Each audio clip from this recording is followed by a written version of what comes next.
নমস্কার। আজকে পাঠ করব শীর্ষেন্দু মুখোপাধ্যায়ের লেখা দুইখানি গল্প। প্রথম গল্প কোক গ্রামের মধুপণ্ডিত। সঙ্গে থাকুন। বিপদে পড়লে লোকে বলে ত্রাহি মধুসূদন। তা কোক গ্রামের লোকেরাও তাই বলতো, কিন্তু তারা কথাটা বলতো মধুসূদন পণ্ডিতকে। বাস্তবিক মধুসূদন ছিল কোক গ্রামের মানুষদের কাছে সাক্ষাৎ দেবতা। যেমন বামনায় তেজ, তেমনি সর্ববিদ্যা বিশারদ। চিকিৎসা জানতেন, বিজ্ঞান জানতেন, চাষবাস জানতেন, মারণ উচাটন জানতেন। তাঁর আমলে গাঁয়ের লোক মরত না। সাঁঝের বেলা একদিন কোষ্ঠকাঠিন্যের রুগী বগলাবাবু মধুসূদনের বাড়িতে পাঁচন আনতে গেছেন। গিয়ে দেখেন গোটা চারেক মুস্কো চেহারার গোঁফওয়ালা লোক উঠানে হ্যারিকেনের আলোয় খেতে বসেছে, আর মধুগিন্নি তাদের পরিবেশন করছে। লোকগুলোর চেহারা ডাকাতের মতো, চোখ চারিদিকে ঘুরছে। পাশে পেল্লায় পেল্লায় চারটে কাঁটাওয়ালা মুগুর রাখা। মধু পণ্ডিত বগলাবাবুকে বলল, ওই চারজন অনেক দূর থেকে এসেছে তো, আর এক্ষুনি ফিরে যাবে। অনেকটা রাস্তা, তাই খাইয়ে দিচ্ছি। কথাটাই অবাক হওয়ার কিছু নেই। মধু পণ্ডিতের বাড়ির উনুনকে সবাই বলে রাবণের চিতা। জ্বলছে তো জ্বলছেই। অতিথিরও কামাই নেই, অতিথি সৎকারেরও বিরাম নেই। বগলাবাবু বললেন, তা ভালো, কিন্তু আমারও অনেকটা পথ যেতে হবে, পাঁচনটা করে দাও। মধু পণ্ডিত বলে, আরে বসো, হয়ে যাবে এক্ষুনি। ওই চারজন বরং তোমাকে খানিকটা এগিয়ে দিয়ে যাবে খান। শচীন খুড়োকে নিতে এসেছিল, আমি বারণ করে দিয়েছি। বগলাবাবু চমকে উঠে বললেন, শচীন খুড়োকে কোথায় নিয়ে যাবে? খুড়োর যে এখন তখন অবস্থা, এই 3 মাস শ্বাস উঠল। সেজন্যই তো নিতে ছিল। বগলাবাবু ভালো বুঝলেন না। পাঁচন তৈরি হলো, লোকগুলোও খাওয়া ছেড়ে উঠল। মধুপণ্ডিত হুকুম করল, এই এই তোরা বগলা দাদাকে একটু এগিয়ে দিয়ে যা। বগলাবাবু কিন্তু কিন্তু করেও ওদের সঙ্গে চললেন। বাড়ির কাছাকাছি এসে ভয়ে ভয়ে জিজ্ঞাসা করলেন, তোমরা কারা বাবারা? লোকগুলো পেন নাম ঠুকে বলল, আগে যমরাজার দূত, প্রায়ই আসি এদিক পানে, তবে সুবিধা করতে পারি না। ওদিকে যমমশাইকেও কৈফিয়ত দিতে হয়, কিন্তু মধু পণ্ডিত কাউকেই ছাড়ে না। সেই কথা শুনে বগলাবাবু ভিড়মি খেলেন বটে, কিন্তু মধু পণ্ডিতের খ্যাতি আরও বাড়ল। হরেন গোসাইয়ের টিনের চালে একদিন জ্যোৎস্না রাতে ঢিল পড়ল। হরেন গোসাই হচ্ছেন গাঁয়ের সবচেয়ে বুড়ো লোক, বয়স 150 বছরের কিছু বেশি, ডাকাবুকো লোক। লাঠি হাতে বেরিয়ে এসে হাঁক দিলেন, কেরা? মাথা চুলকোতে চুলকোতে একটা তাল গাছের মতো লম্বা সুরুঙ্গে চেহারার লোক এগিয়ে এসে বলল, আপনারা কি অশৈরী কাণ্ড শুরু করলেন বলুন তো? গায়ের ভূত যে সব শেষ হয়ে গেল? হরেন গোসাই হাঁ করে চেয়ে থেকে বললেন, তার মানে? মানে আর কি বলবো বলুন, ভূতটা হলো আত্মা। চিরকাল ভূতগিরি করে তো তাদের পোষায় না। ডাক পড়লেই আবার মানুষের ঘরে গিয়ে জন্ম নিতে হয়। মানুষ মরে মানুষের ঘরে গিয়ে জন্ম নিতে হয়। মানুষ মরে আবার টাটকা ছানা ভূতেরা আসে। তা মশাই, এক গ্রামে আমরা মোট 1000 খানেক ভূত ছিলাম, কিন্তু গত 150 বছর ধরে একটাও নতুন ভূত আসেনি। এদিকে একটি একটি করে ভূত গিয়ে মানুষ হয়ে জন্মাচ্ছে। ইদানিং তো একেবারে ভূতেদের মধ্যে জন্মের মরক লেগেছে আজ্ঞে। গত মাসখানেক এক চপাটে 44টা ভূত গায়েব হয়ে গেল। সর্দার রাগারাগি করবে।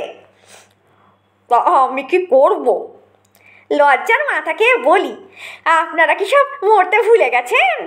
আপনার দিকে তাকিয়েছিলাম বড় আশা নিয়ে, কিন্তু আপনিও বেশ ধরিবাজ লোক আছেন মাইরি। তা মধু পণ্ডিতের ওষুধ না খেলেই কি নয়? ভারী অসন্তুষ্ট হয়ে ভূতটা চলে গেল। কিন্তু কদিন পরই এক রাতে গাঁয়ের লোক সভয়ে ঘুম ভেঙে শুনল রাস্তা দিয়ে এক অশরীরী মিছিল চলেছে। তাতে স্লোগান উঠছে, মধু পণ্ডিত নিপাত যাক, নিপাত যাক, নিপাত যাক, এ তন্দুরুস্তি ঝুটা হ্যাঁ, ভুলো মত, ভুলো মত, এ এলাচি ঝুটা হ্যাঁ, ভুলো মত, ভুলো মত, মধুর নিদান মানছি না, মানবো না, মানছি না। কিন্তু মাস তিনেক পরে একদিন ওই শিটিঙ্গে চেহারার ভূতটা খুব কাঁচুমাচু হয়ে পণ্ডিতের বাড়িতে হাজির হলো সন্ধেবেলায়।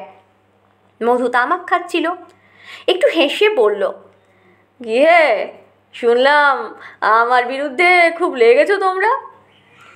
পেন নাম হয় পণ্ডিত মশাই, ঘাট হয়েছে। ওটা কি হয়েছে বাপু? আগে এক আমি আর সর্দার ছিলাম গতকাল অবধি, আর সব জন্মের মরকে গায়েব হয়ে গেছে। কিন্তু কাল রাতে একেবারে সারে সর্বনাশ, আমাদের বুড়ো সর্দার পর্যন্ত মানুষের ঘরে গিয়ে জন্ম নিয়ে ফেলেছে। আমি একেবারে একা। একা তো ভালোই, চড়ে পড়ে খাগে। এখন তো তোর একচ্ছত্র রাজত্ব। জিভ কেটে ভূতটা বলল, কি যে বলেন, একা হয়ে এক প্রাণে আর জল নেই। বড্ড ভয় ভয় করছে আগে। খেতে পারছি না, শুতে পারছি না, রাতে শেয়াল ডাকে, পেঁচা ডাকে, আমি কেঁপে কেঁপে উঠি। তা তোর ভয়টা কিসের? আগে একা হওয়ার পর থেকে আমার ভূতের ভয়ই হয়েছে। যমরাজের পেয়াদাগুলো ভীষণ ট্যাটন, একা পেয়ে যাতায়াতের পথে আমাকে ডাঙস মেরে যায়। ঠিক আছে, তুই বরং আমার সঙ্গেই থাক। সেই থেকে শিটিঙ্গে ভূতটা মধু পণ্ডিতের বাড়িতে বহাল হলো। একদিন জমিদার কদম্বকেশ্বরের ভাইপো কুন্দকেশ্বর এসে হাজির। গম্ভীর গলায় বললেন, ওরে মধু, একটা কথা ছিল। মধু তটস্থ হয়ে বলল, আগে বলুন। আমার বয়স কত জানো? বেশি বলে তো মনে হয় না। কুন্দকিশোর একটা শ্বাস ছেড়ে বললেন, 95, বুঝলে, 95। আমার কাকা কদম্বকেশ্বরের বয়স জানো? খুব বেশি কি আর হবে? তোমার কাছে বেশি না লাগলেও বেশি, 125 বছর। তা হবে। আমার কাকা নিঃসন্তান, তা তো অন্তত জানো। মধু পণ্ডিত মাথা চুলকে বললে, তা জানি। উনি গত হলে আপনারই সব সম্পত্তি পাওয়ার কথা। জানো তাহলে? বাঁচালে। তাহলে এও নিশ্চয় জানো কাকার সম্পত্তি পাবো এরকম একটা ভরসা পেয়ে আমি গত 70টা বছর কাকার আশ্রয়ে আছি। জানো, একদিন জমিদার হয়ে ছড়ি ঘোরাবো বলে আমি ভালো করে লেখাপড়া পর্যন্ত করিনি। একদিন জমিদারনি হবে এই আশায় আমার গিন্নি এখনও বুড়ো বয়সেও যে বাড়িতে ঝিয়ের অধম খাটে তা জানো? আমার বড় ছেলের বয়স 75 পেরিয়েছে। শোনো বাপু, কাকা মরুক এ আমি চাই না, কিন্তু হকের মরাই বা লোকে মরছে না কেন? মরলে আমি কান্নাকাটিও করব, কিন্তু মরছেটা কোথায়? আর নাই যদি মরে বাপু, তবে অন্তত এই সন্ন্যাসী হয়ে হিমালয়ে তো যেতে পারে। বৈরাগী হয়ে পথে পথে দিব্যি বাউল গান তো গেয়ে বেড়াতে পারে। তা তোমার ওষুধে কি সেসবও বারণ আছে নাকি? তোমার নামে লোকে যে কেন মামলা করে না সেইটাই বুঝি না। মধু পণ্ডিত বিনয়ের সঙ্গে বললে, আপনার বয়স হয়েছে জানি, কিন্তু তাতে ভয় খাচ্ছেন কেন? বয়স তো একটা সংস্কার মাত্র। শরীর যদি সুস্থ সবল থাকে, মানসিকতা যদি স্বাভাবিক থাকে, তবে আপনি 100 বছরেও যুবক, উল্টো হলে 25 বছরেও বুড়ো। এই আপনার কাকাকেই দেখুন না, মোটে তো 100 বছর বয়স, 150 পেরিয়ে দিব্যি হাঁকডাক করে বেঁচে থাকবেন। একটা দীর্ঘশ্বাস ফেলে কুন্দকেশ্বর বললেন, বলছো? নির্মম সত্যি কথা। কুন্দকেশ্বর চলে গেলেন। কিছুদিন পর শোনা গেল তিনি 92 বছরের স্ত্রী আর 75 বছরের বড় ছেলের হাত ধরে সন্ন্যাসী হয়ে বেরিয়ে গেছেন। সন্ধে হয়ে এসেছে। প্রচণ্ড বর্ষা নেমেছে আজ। মেঘ ডাকছে, ঝড়ের হাওয়া বইছে।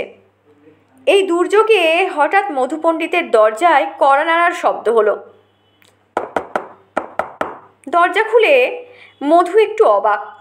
বেশ দশাসই চেহারার একজন মানুষ দাঁড়িয়ে, গায়ে ঝলমলে জরির পোশাক, ইয়া গোঁপ, ইয়া বাবরি, ইয়া গালপাট্টা, মাথায় একটা ঝলমলে টুপি, তাতে ময়ূরের পালক। গায়ের রং মিশমিশে কালো বটে, কিন্তু তবুও লোকটি ভারী সুপুরুষ। মধু পণ্ডিত হাত জোর করে বললেন, আগে আসুন, আপনাকে তো ঠিক চিনতে পারলাম না। আমি তোমার জম, জলদ গম্ভীর স্বরে লোকটা বলল। শুনে মধু পণ্ডিত একটু চমকে উঠল। খুন করবে নাকি?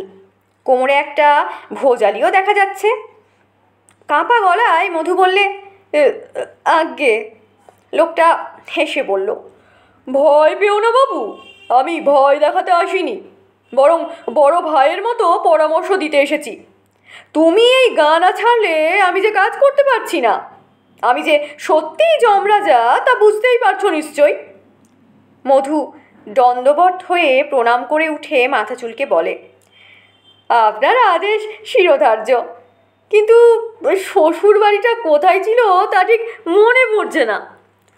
বলো কি? জমের চোখ কপালে উঠল। শ্বশুর বাড়িও লোকে ভোলে?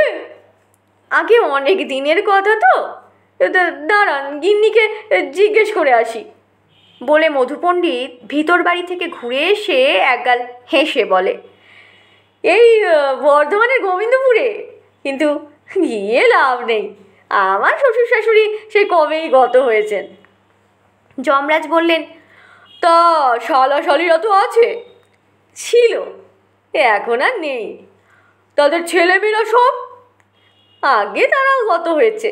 তৎসব পুত্র পৌত্রাদিরা আছে বটে, কিন্তু তারাও খুব বুড়ো, গিয়ে হাজির হলেও চিনতে পারবে না।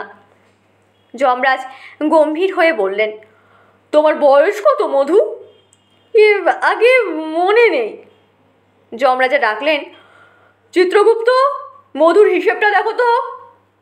রোগা শিটিঙ্গে একটা লোক গলা বাড়িয়ে বলল, আগে 225। ছি ছি মধু, যমরাজ অভিমানে গলা বাড়িয়ে বললেন, এতদিন বাঁচতে তোমার ঘেন্না হওয়া উচিত ছিল। থাকবে, আমি তোমাকে কিছু বলবো না, পৃথিবীর নিয়ম ভেঙে চলছো, চলো, মজা টের পাবে। যমরাজ চলে গেলেন, আর মধু কিছুদিনের মধ্যেই মজা টের পেতে লাগলো। হয়েছে কি, মধুর ওষুধ যে শুধু মানুষ খায় তা নয়, এখন রোদে শুকোতে দিলে পাখি পক্ষীও খায়, ঘরে রাখলে পিঁপড়ে ও ধেড়ে ইঁদুরও একটু ভাগ বসায়। তাদেরও হঠাৎ আয়ু বাড়তে লাগলো। কোগ্রামের মশা মাছি পর্যন্ত মরতো না, বরং দিন দিন মশা মাছি পিঁপড়ে ইঁদুর ইত্যাদির দাপট বাড়তে লাগলো। আরও মুশকিল হলো জীবাণুদের নিয়ে। কলেরা রুগীকে ওষুধ দিয়েছে মধু, তা সে ওষুধ কলেরার পোকাও খানিকটা খেয়ে নেয়, ফলে রুগীও মরে না, কিন্তু তার কলেরাও সারতে চায় না। সান্নিপাতিক রুগীরও সেই দশা। কোগ্রামের ঘরে ঘরে রুগী দেখা দিতে লাগলো। তারা আর ওঠা হাঁটা চলাফেরা করতে পারে না, কিন্তু ওষুধের জোরে বেঁচে থাকে। এক শীতের রাতে আবার যমরাজা এলেন। মধু, কি ঠিক করলে? আগে লোক বড় কষ্ট পাচ্ছে। তা তো একটু পাবেই, এখন বলো, যমের সঙ্গে পাল্লা দিয়ে দিতে চাও কি না? শশব্যস্ত দণ্ডপাত হয়ে মধু পণ্ডিত বলে, আগে না, তবে এখন যদি ওষুধ বন্ধ করি তো চোখের পলকে গা শ্মশান হয়ে যাবে। 100 বছর বয়সের নিচে খুব বেশি লোক নেই। যমরাজা গম্ভীর হয়ে বললেন, তা একটা ভাববার কথা বটে। তোমার এত প্রিয় গা, তাকে শ্মশান করে দিতে কি আমারই ইচ্ছে? তবে একটা কথা বলি মধু, যেমন আছো থাকো সবাই, তবে গাঁয়ের বাইরে মাতব্বরি করতে কখনো যেও না, আমি গণ্ডি দিয়ে গেলাম। শুধু এই কোগ্রামের, তোমরা যতদিন খুশি কোগ্রামের ভেতরেই বেঁচে থাকো, অরুচি যতক্ষণ না হয়। তবে বাইরে কেউ এই গাঁয়ের সন্ধান পাবে না। কানাওয়ালা ভূত চারিদিক পাহারা থাকবে, কোনো লোক এদিকে এসে পড়লে অন্য পথে তাদের ঘুরিয়ে দেবে। মধু দণ্ডবৎ হয়ে বলে, যে আজ্ঞে।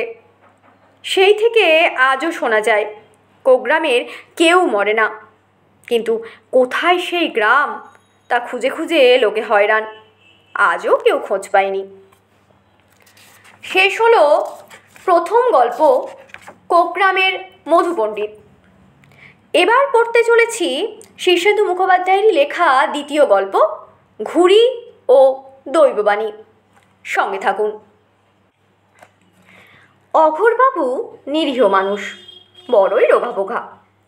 তার হার্ট খারাপ, মাজায় সায়াটিকার ব্যথা, পেটে 11 রকমের অসুখ।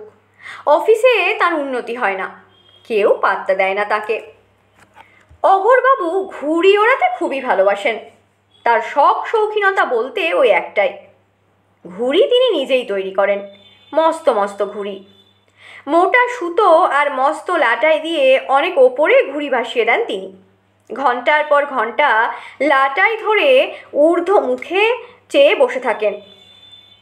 সেদিন একটা কাণ্ড হলো। বিকেলবেলা ঘন্টা দুয়েক ঘুড়ি ওড়ানোর পর অন্ধকার হয়ে আসায় লাটাই গুটিয়ে যখন ঘুড়িটা ছাদ থেকে কুড়িয়ে নিচ্ছেন, তখন মনে হলো ঘুড়ির গায়ে একটা কিছু যেন লেখা আছে।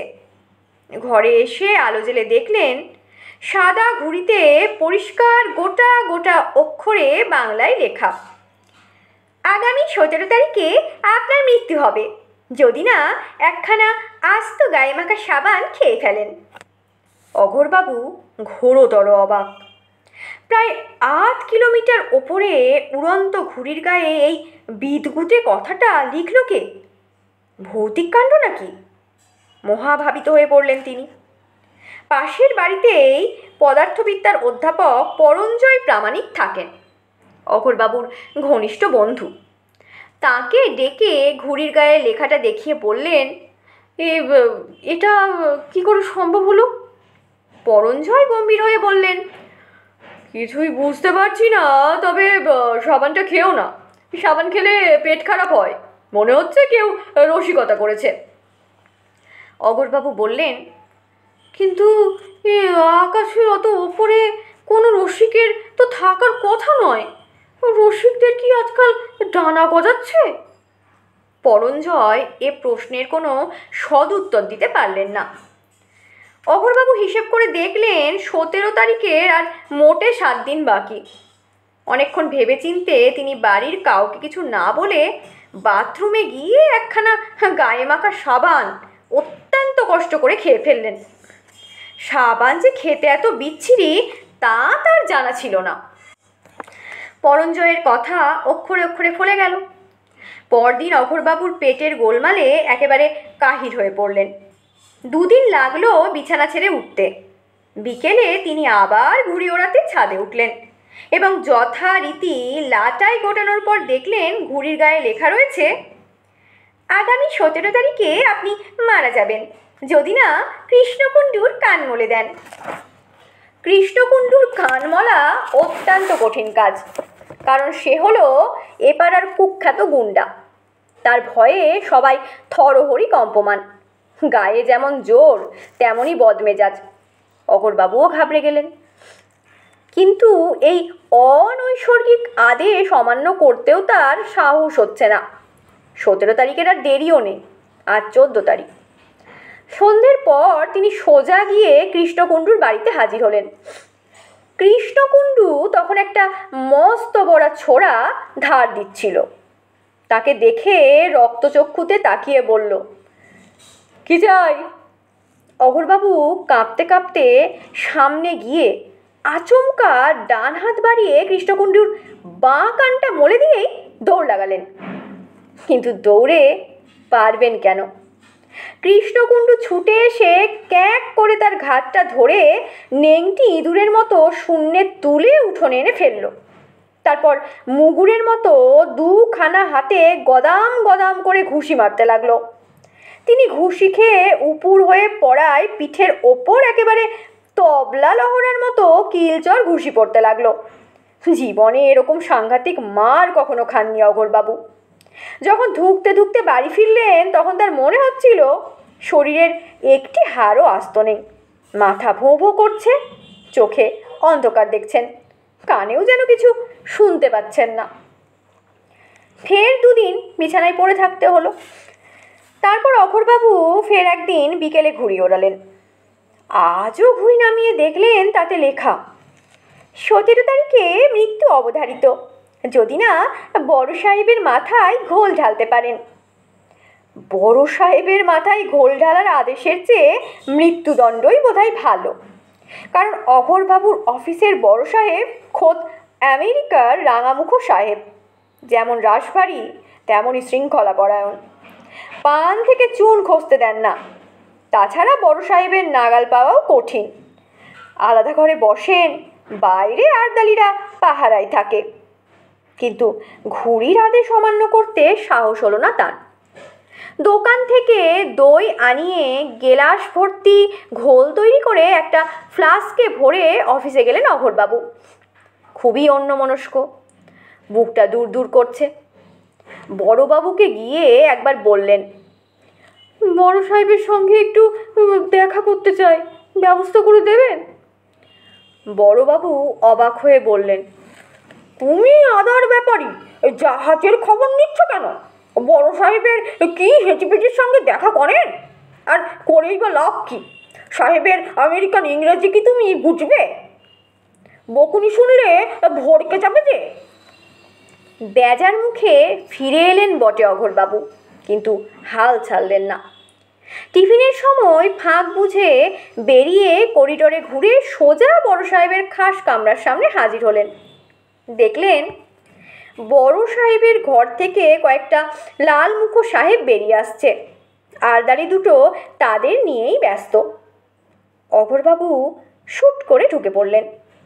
বিশাল চেহারার বড় সাহেব মন দিয়ে কাজ করছিলেন, মাথায় মস্ত গোলাপি রঙের টাক।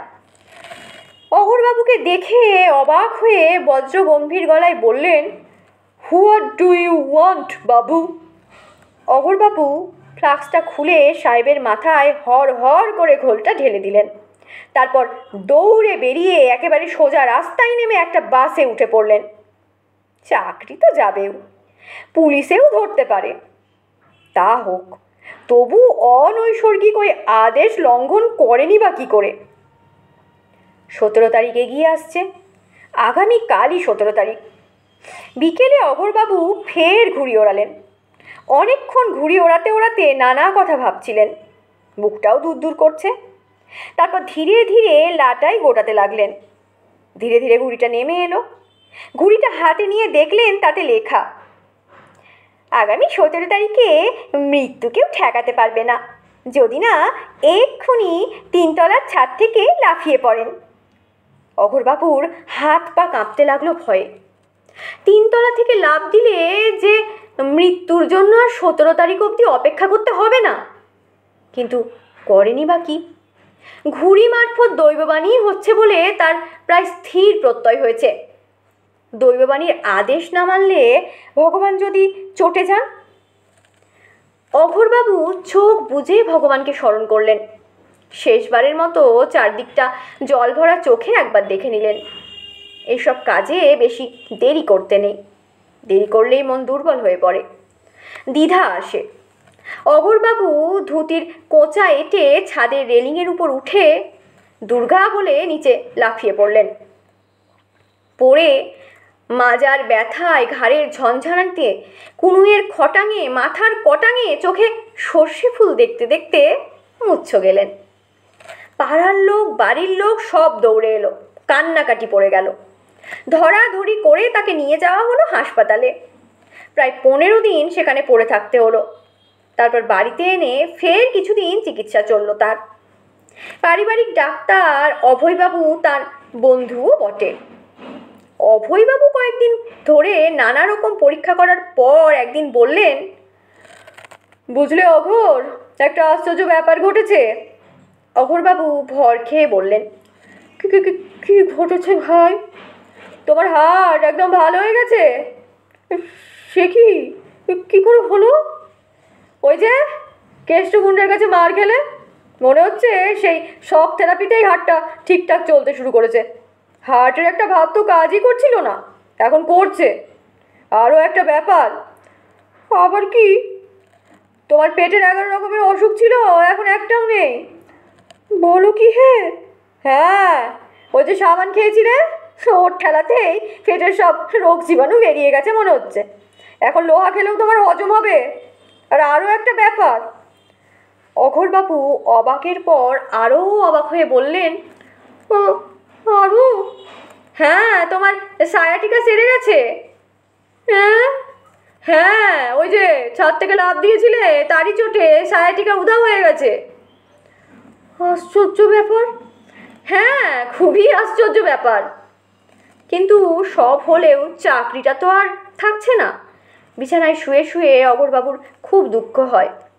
দিব্যি বাঁধা চাকরি ছিল। বড় সাহেবের মাথায় ঘোল ঢালার পর আর কোনো আশা নেই। অঘোরবাবু যখন একটু সুস্থ হয়ে উঠে বসেছেন, একটু পাইচারি টাইচারি করতে পারছেন, তখন একদিন সকালবেলা তার বাড়ির সামনে মস্ত একটা গাড়ি এসে থামল। গাড়ি থেকে এক লালমুখো বিশাল সাহেব নেমে এলো। অঘোরবাবু বেজায় ঘাবড়ে গেলেন। কিন্তু অল্প বয়সী সাহেবটা এসে তাকে জড়িয়ে ধরে এমন আনন্দ করতে লাগলো যে সেই ভীম আলিঙ্গনে অঘোরবাবুর প্রাণ যায় আর কি।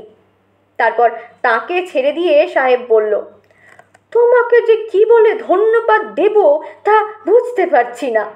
যাকগে, আপাতত তোমাকে 3 গুণ প্রমোশন দিয়ে আমার অ্যাসিস্ট্যান্ট ম্যানেজার করে নিচ্ছি। তোমার 2000 টাকা বেতন বাড়িয়ে দেওয়া হচ্ছে। অফিসে যাতায়াতের জন্য গাড়িও দেওয়া হবে। অঘোরবাবু স্বপ্ন দেখছেন কিনা বুঝতে পারছিলেন না। নিজের গায়ে একটা চিমটি কেটে দেখলেন, জেগেই আছেন। তাহলে এসব কি হচ্ছে? সাহেব নিজে থেকেই বলল, তোমার মতো এত গুণী মানুষ দেখিনি। টাক নিয়ে আমার খুব দুঃখ ছিল। টাকের জন্য কত ওষুধ খেয়েছি, কত চিকিৎসা করেছি, কিছুতেই কিছু হয়নি। কিন্তু তুমি সেদিন আমার মাথায় কি একটা ওষুধ ঢেলে দিয়ে এলে। এই দেখো, এখন আমার মাথা ভর্তি সোনালি চুল। তাই বটে, ইনিই তো বড় সাহেবই বটে। মাথা ভর্তি চুল হওয়ায় এতক্ষণ চিনতে পারেননি অঘোরবাবু। গদগদ হয়ে বললেন, thank you sir, thank you. শেষ হলো শীর্ষেন্দু মুখোপাধ্যায়ের লেখা দ্বিতীয় গল্পের পাঠ ঘুড়ি ও দৈববাণী। ধন্যবাদ।